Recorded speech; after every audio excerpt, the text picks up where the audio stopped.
Hey guys, Dr. Shook here, and this is another sauna session.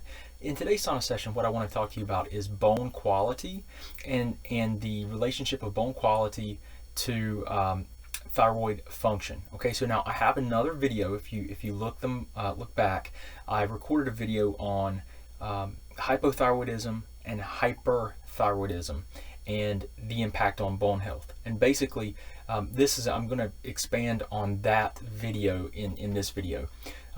And I'll just give you a brief summary of the previous video.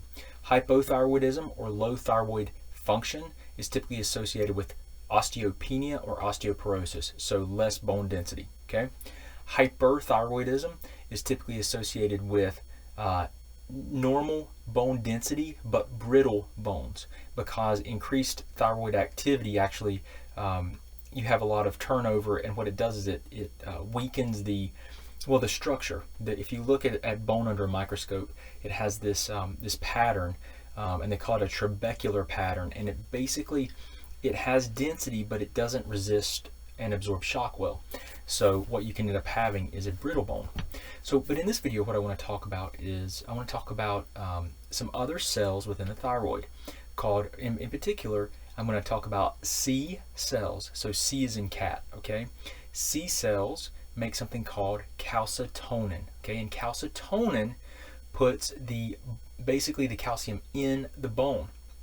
So with hypothyroidism or low poor thyroid function, you may not have good bone quality because of poor calcitonin, okay, or poor stimulation of because the thyroid manufactures, the C cells of the thyroid manufacture and store calcitonin. So I wanted to make sure that you guys understand that as well.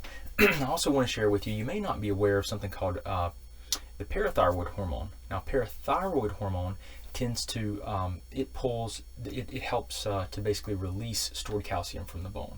So calcitonin puts it in, and then parathyroid hormone lets it out or liberates it. And that's primarily what controls your serum calcium levels, your blood serum levels.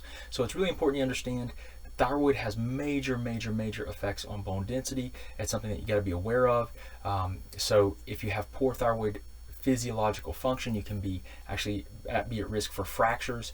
If you're hyperthyroid, or if you're taking too much medication, you could be at risk for fractures as well. And the thing about the hyperthyroidism or having too much hormone is that, it's very deceiving, because a bone density scan will actually look good. But because the density's there, but it cannot absorb force and shock the same, so it can break very easily. So anyway, want to share this with you guys. Hope you guys have a wonderful day. Thank you for coming here to learn more about your health. If there's anything that we can do for you, just let us know. Thanks.